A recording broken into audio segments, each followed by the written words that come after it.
Volodymyr Zelensky, Ukraine's president. Most of the people listening to this will have never have heard of him just about 1 month ago. Yet now the world is focusing on the war in Ukraine, and many people around the world are rallying around President Volodymyr Zelensky. And for so many people across the world, he is seen as a real hero. But what's so special about Zelensky? He certainly had a rather unconventional path to becoming president.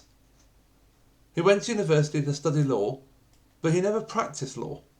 While he was in college, while he was studying, he started acting, and before long he became a popular comedian, performing stand-up and acting in some comic films.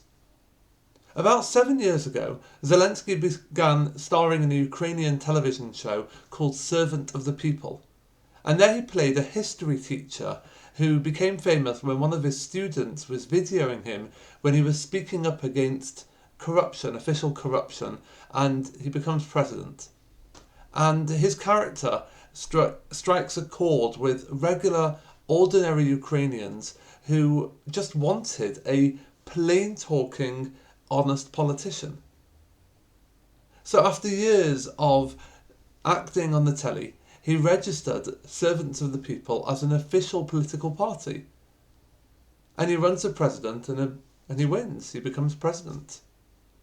So many people are praising Zelensky for his leadership and his bravery.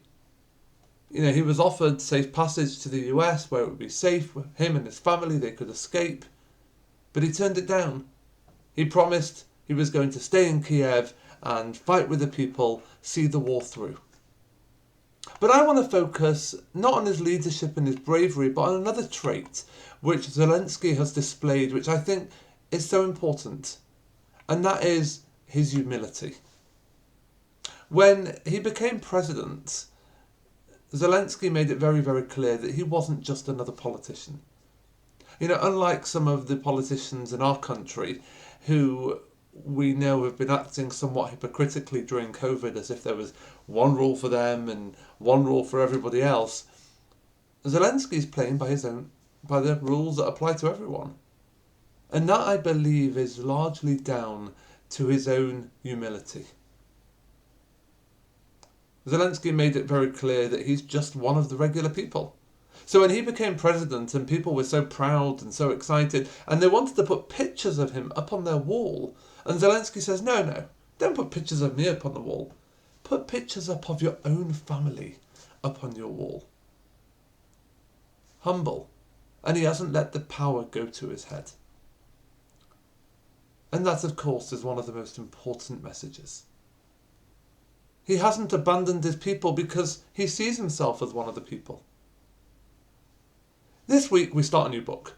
We finished reading the first 2 books of the Torah, and now we're on to number 3. So in book number 1, in Bereshit, we read about the family of Israel, from Adam and Chava down to Cain and Abel, through to Noah, and then to Abraham and Sarah, all the way through to Joseph and his brothers, the 12 tribes. And then we start book number 2. Book number 2, we focus on what we call the nation of Israel. So we start off with the nation who are slaves in Egypt. And then the 10 plagues as we're trying to convince Pharaoh to let the Jews go. They eventually come out, the Exodus, the splitting of the sea, the receiving of the Torah at Sinai, 40 years in the desert, and they build the Mishkan. And this week, we begin a new book, the book of Vayikra. We open with the words Vayikra el Moshe, and God calls to Moshe. And when you open the Sefer Torah, when you open the book, there's something very, very odd. The last letter of the first word, the Aleph, is written in a much smaller font than the rest of the letters. So you have a Vav Yod Kuf Resh, regular size font, small little Aleph. What's that about? The answer is simple. Moshe has many wonderful traits. He's the greatest leader we've had. But the one trait that the Torah praises him for more than anything else is his humility. When Hashem dictated this line to Moshe, that he called on Moshe personally, Moshe wanted to downplay his own importance. He didn't want to hype it up. And without this little Aleph, if Moshe would have missed it out, it would have read that God just happened to speak to him. So this small letter reminds us of Moshe's humility. Now, being humble doesn't mean that we've got no self-worth. It doesn't mean that at all.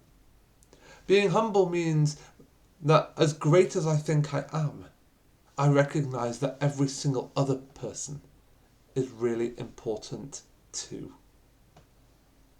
Be great. Be humble. Have a wonderful day.